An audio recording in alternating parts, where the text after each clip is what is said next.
Well, hello ladies and gentlemen, welcome back to OLC TV for some more Total War 3 Kingdoms. A new Fates Divided DLC, this time with our new campaign. I've decided to go for a governor. I decided to go for someone who I have not actually played a campaign with, certainly not on the channel, but I don't think I've played a full campaign with Ma Teng since the very first, since the base game was released. So, we are going to be going in as Ma Teng in the 200 CE start date because I think that's the most challenging for him. Ma Teng hasn't really changed. For those of you who want to know more, feel free to check out my faction preview for him, but he hasn't really changed much. Cavalry in this patch is slightly different than it has been in the last patch, which was slightly different than the first patch, but cavalry is still king. He has very, very good cavalry. He has access to the Teng hunters, who are really, really good horse archers, and they can hit really quite nicely. He has the Teng marauders, who are pretty quick shot cavalry, and he has the Teng raiders. His noteworthy character is his son, Ma Chao, one of the 5 tiger generals of Shu Han. Very angry boy. And his unique stuff is the Xiliang supply lines. He has loyalty to the Han, so he can't declare without taking. And his character has been updated a little bit to suit the 200 AD start time. So even though he's loyal, careless, cruel, and he gets the really cool 15 melee, plus 15 melee damage for cavalry, 100% income from Silk and Spice, because that's basically what his income is based on his up in the Silk Road, and his minus 20% recruitment for Teng units, which is great because there's Teng infantry as well. His character has been updated for the 200. Though Ma Teng clung to the defense of the Emperor and the dynasty, time and war have driven him even further ever further from his goal. Since the tyrant's death, Ma Teng has found himself isolated from court and distracted by regional squabbles. His war with Han Sui, though violent, is but a prelude for tension with his son drags him towards conflict with Cao Cao. The fate of his family, as well as China, hangs in the most precarious balance. So let's just have a quick look at the map here. You can see that Ma Teng has been pushed out of his land. His sworn brother, in fact, Han Sui, has turned against him. There are a couple of reasons for this that we can interpret from the political situation at the time.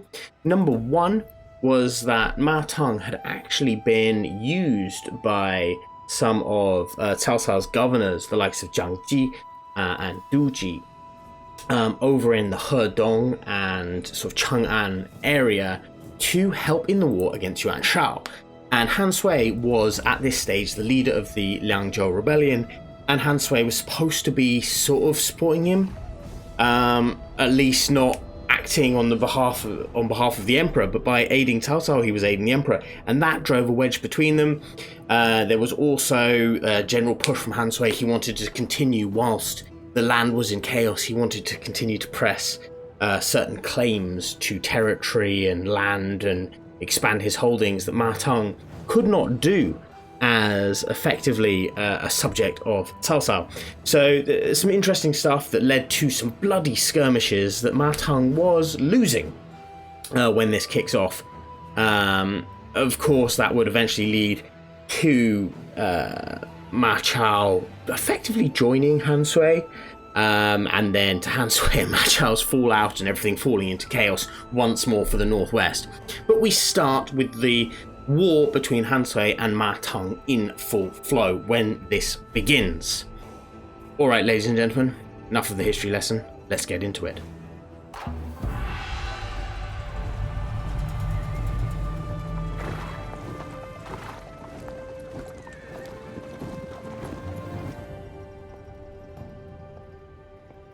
时势造英雄。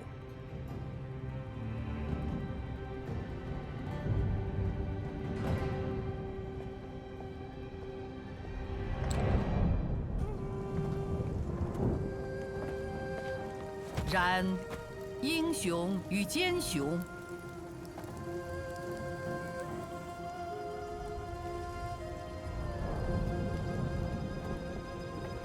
仅一线之隔。纵是天纵之才，孤掌亦将难鸣。只可为一时之节。人尽事则，自然之理。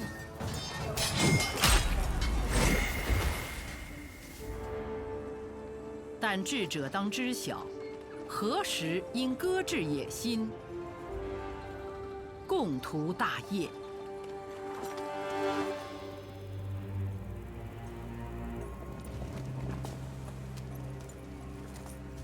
弱肉强食尽，分道扬镳时，生死存亡之局拉开帷幕。中焉之战，唯有一人能笑到最后。战火滔天，华夏受难，将军的领土受创最深。从前的盟友韩遂与您反目，两家的战事绵延多年，难见分晓。然时势所迫，您必须不惜代价，终结这场战争。曹操和袁绍为争夺北方，以刀兵相见，望将军早日在两雄中做出选择，助其一逐鹿中原。若是待到赢家腾出手来，为时已晚。将军，马超一心想杀曹操而后快。虽然您暂时压制了他的怒火，但他迟早会脱离我部，擅自行动。张鲁和刘璋互不相让，令巴蜀陷入争斗，此乃天赐良机。将军可以趁双方分身乏术，将更多领土收入囊中。祸乱中原之火愈燃愈烈，将军，请为万民引水救火。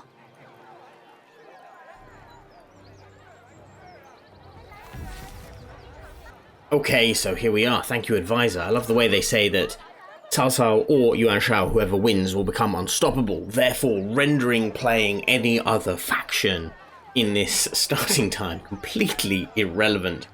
No, of course, whoever wins certainly has a massive power base, but it does not, by any stretch of the imagination, make them unstoppable. Certainly, as we know from the history, Cao Cao won, but he was not unstoppable.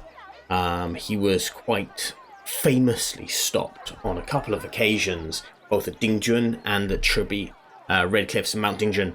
So, yeah, you know, they can be stopped. It's just hard, and it may not always go your way. But anyway, we should be good enough to take this on. So, defeat the enemy army, baby's first battle. You have suffered the tumultuous winds of China's fates, Ma Teng, but you have endured. And now you must continue to endure, for there are enemies before you and they must be defeated for the good of the empire. You must persist. So we need to take Wulu Shangui. We'll get 5k, which is good because our income is crap right now. Our income is crap because you can see we have lost our Silk Road. This is the Silk Road. The Silk Road swings off all the way up here. And because of our bonuses, this is where we're going to spend our time fighting. Now, they did mention Zhang Lu and Liu Zhang are fighting amongst each other. I will want to at least keep them both at peace until Han Sui has been beaten so hard that he's either joined my faction or has been killed. We shall see which one it is. But we want to keep them under control. But actually, we do want to start smacking down here because Shu is really, really rich. Also, up to the north, this whole area has been abandoned. So, there is historic veracity backing this. Because, actually, I mean, I would argue that even in the early 1.8, was it 1.84 start date? I can't remember. For the Mandate of Heaven start date, that this place should be starting to be pulling back with the population. Because, quite frankly, the Liangzhou rebellion had been going on for a while before then, and it hadn't been the first rebellion of its type. And generally, people had been fleeing from the northwest by this stage for 50 odd years.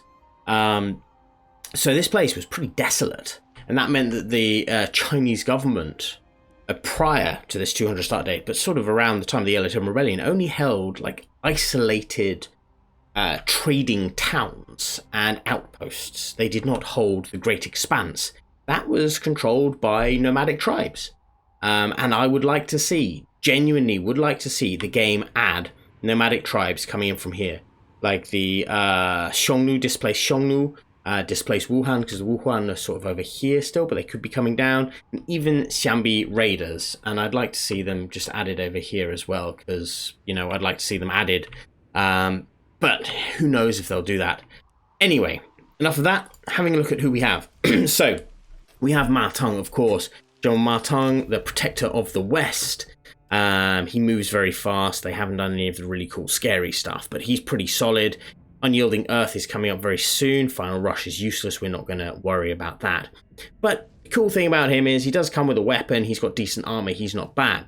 Alongside him, we have Fu Gan. Now, Fu Gan was an advisor to Ma Teng, and he had a relatively good relationship with Zhang Ji, who was in the Jingjiao area here. He was the I forget his title. Was he the inspector, I think, of this area? And then you had Duji up here in Hedong. Now, he had a good relationship with Zhang Ji, and he, because of his relationship with Zhang Ji, persuaded Ma Teng to get involved in the conflict over here. Right, so Ma Teng actually sent people to fight against, I think it was Gao Rou, specifically Gao Gan's faction, but Gao Rou specifically, I believe, I might be wrong with the name there, but he was fighting Gao Gan's faction at least. Fu Gan would later go on to become a relatively well documented military advisor, not of course in the same leagues as Guo Jia and Xun You, but a relatively well documented military advisor for Cao Cao. Of course, we have Peng De. Now, Peng De, we know about. This man is a monster. Unfortunately, with Peng De, he comes with dogshit armor and he comes with no weapons to speak of, but we can always help him out with a weapon. I'm going to look to see what else we've got here, because this isn't really his type of weapon, but, we want him to kill people. Ideally, we want him to...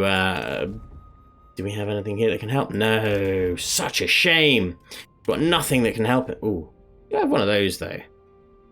I guess we could give him a cool horse, because he's supposed to have the white horse, because he's the white horse general. But Peng De, unbreakable, incredible, famous general. He unfortunately has nothing here that makes him unique, but his skills here at least do make him unique. He famously became one of Cao Cao's generals and was part of Cao Ren's greater force when Guan Yu attacked through Jing province. He of course was cut off by the flooding that forced Yu Jin to surrender. Peng De did not surrender and was killed. Very, very talented individual. Then of course we have Ma Chao, the most brilliant warrior who we know about. He has an even shinier spear. And nothing else to speak of. They do like chucking stuff down here, which is not something I tend to do. I know you get the cool, minus 25 redeployment, but who gives a shit, right? What we want is scare, because scare wins you battles. Redeployment cost does not. You don't need to redeploy armies around the map if you're good at the diplomacy side. So, but he's here, we know about him, very angry, very hot-headed, not a particularly nice individual as well. They give him fraternal, which I just cannot get my head around, because Ma Teng, Ma Tie, Ma Xiu were all in Cao Cao's court as sort of hostages in a sort of diplomatic way, where they're not really hostages, but they are hostages for Ma Chao's good behavior, because Ma Chao was still over here. And Ma Chao turned to Han Sui and said, "You're my father now," rebelled. And of course, the Ma clan that was under Cao Cao's direct control lost their lives. So why is he fraternal? Don't like that. He also then betrayed Han Sui. So he ain't fraternal. He should be disloyal as fuck. But he isn't. They think he's good because of romance. Here we have Ma Tie. Ma Tie, all of these guys are unhappy. But Ma Tie and Ma Xiu, for that matter, both of these chaps are pretty damn good vanguards as well. Ma Chao and Ma Teng are beasts. These guys are like mini beasts waiting to explode. And you can see with Mathieu, they've given him Roar of the Beast to start with, so he's probably the most useful because this chap over here has Flames of the Phoenix.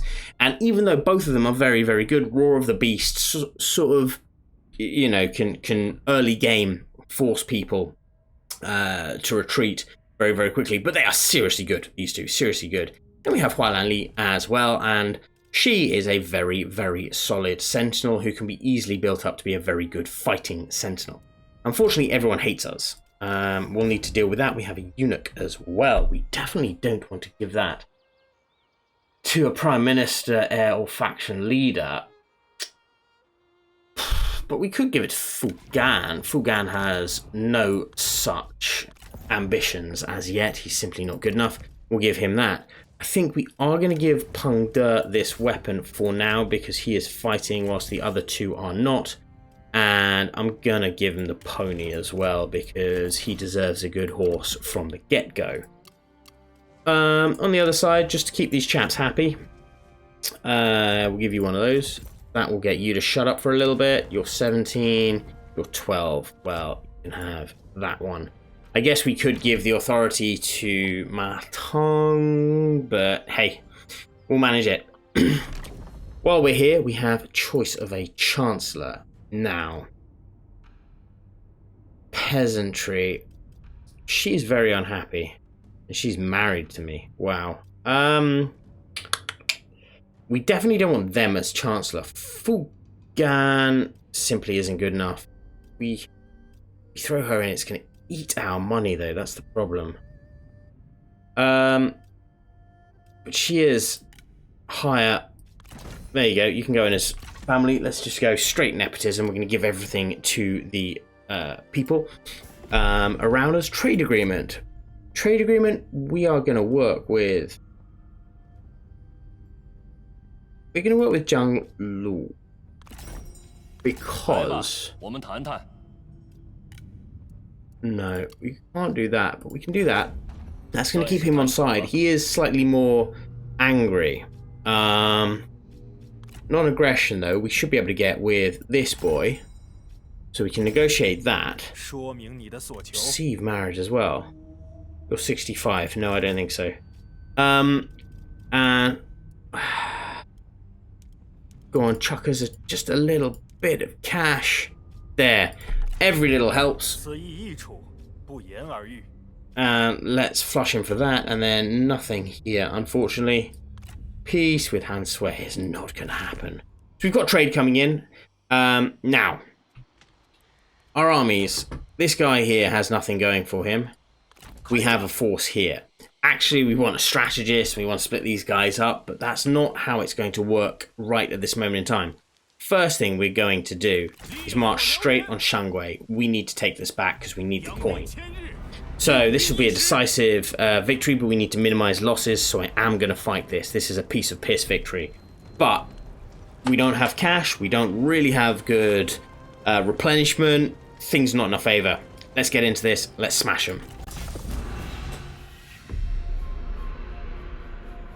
Okay. Alright, here we go. They're in a little bit of encampment. We don't have fire or anything to work in our favor. So we just need to smash in. You chaps are going to be here. You chaps are going to be over here. You might be hidden as well, which would be quite nice. And then you, Peng De, are leading the rest. So, forward. Charge. In you go. And you lot, in you come. Go, go, go, go, go, go, go. Speed is everything now, my men. Speed is everything. Rock there. You. Here. You. There. You. Same deal. Get there. You and you. Boom, here.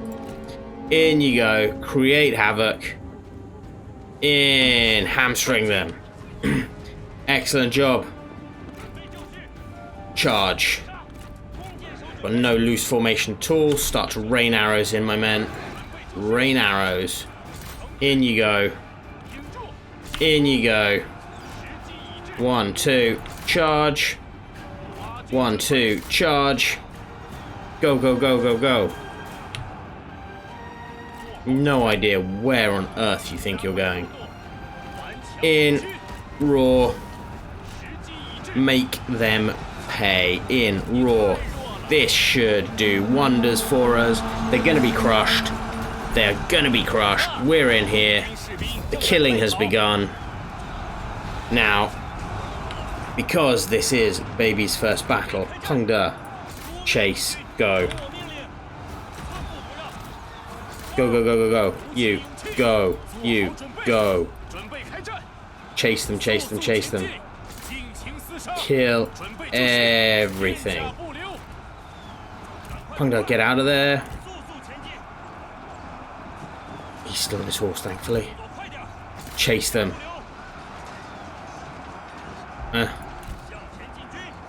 Seems they are still sort of in there. Fair enough. Well, kill them all, kill them all, kill them all. Speed this thing up. We need them dying. Here, chase them off. You're chasing them off. You boys can chase them, I guess. This is going to be really hard. Yeah, he's going over there now. Good, good, good. You lot. Chase. Chase. Chase. Go, go, kill, kill, kill. Have to go kill. Because we need to level up for him. That's why we're doing this. We just want to level up for Peng De. Have fun, my man. He's killing so quickly. That's what we need. Just need this level up. I could hamstring him, I guess, but they're running. Might miss and lose an opportunity. Nah, we'll keep going with this. You'll be fine. Yeah, he's pretty much got them. How did you do 28? How did you do 75? Go on. Bugger off and chase them. You lot. Bugger off and chase them. How are the rest of them? Chase them. Oh, they're buggering off over there. You lot. Get them. Where is Ma Teng? He's having fun over here too. Yeah. Slaughter them. They are dead and gone. They're all running out now. I don't think we've got that many left to kill before they reach the ends, but our cavalry is so much faster. And because this is the first battle, we need to get the kills. 170 is not a bad shout. Not a bad shout at all. How are these guys doing? 69, 80, 35, 3. Yeah. Yeah, not bad. Not bad. How are we doing? We're gonna get him. We're gonna get him. Or are we? No, they're reaching the end now. Alright, fine. Claim victory. Decisive. Of course. 172. That is good. We lost a handful of men. We should be able to replenish a good chunk of those anyway. There we go. 131. Not bad. Lost some Imperial favour, of course, because we attacked a Han faction. As this commander yields to us, all of China knows we are slowly restoring order and that we will not rest until all chaos is banished and Han's power is restored. The city falls to our might. We must strive forward, knowing that we act in a just cause, that of the Emperor and thus all of China. We have claimed our first victory in the name of the Emperor. If the Han is to be protected, we must forge on and score many more like this. Destroy Han Sui. So Han Sui was once a forthright, dependable ally, yet his true colours have bled of late, revealing him to be far from as trustworthy as first thought. His actions border on dangerous now. He cannot be allowed to persist and put him to the sword. So, if we kill him, we get massive campaign movement range as well, which will be able to get us back to the frontiers where we want to do more damage. Now, we've got some cash now. We don't have a huge amount, but we do have some. What we need to do is get another commander in here. Now, who had the scare the shit out of them? Was it you? Yes, it was. Mathieu. So we're going to get Mathieu into this army. and we are going to get Hua Lan Li into this army. There we go. That's a chunk of cash. Now, who has better...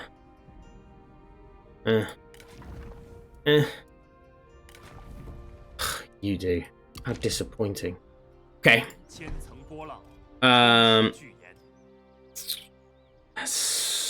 That's probably not needed right now. So much stuff, but actually we need to spend some money on the army. So, all of this, we have a chunk of Chung soldiers that we can now recruit. There is some mileage in having a couple of these chaps just to add to our armies whilst we push forward up this way. These guys are going to be a little bit more into fighting. However, can we afford it? We sort of have to, don't we? So they need to take Sam Pass. What's Sam Pass like? Shit. Okay. We might need 2 armies to take Sam Pass. Which we can do. Assignments, Ma Xiu, mustering. Go on. Assign yourself in Wudu to oversee the mustering. That's going to help. We are going to need a little bit more. That army is going to have to do. These guys are going to come to support. Okay. Alright. Well, ladies and gentlemen, that is where I'm going to leave it for today. This one's going to be a little bit challenging beginning. We need to take Sam Pass. So we don't have an enemy that comes up behind us, but we also need to push up this way. Debate to be had about whether or not we push with both armies here or not. Now, I know this army can smash out here, deal with them, take Tian Shui without too much of a problem. Then we could probably call them back and then hit together with this army. I'm not sure yet. We'll see how it plays out. If you have any advice, leave it down in the comment section below. Don't forget to drop a like and subscribe if you haven't already, and I will see you in the next one. Bye-bye.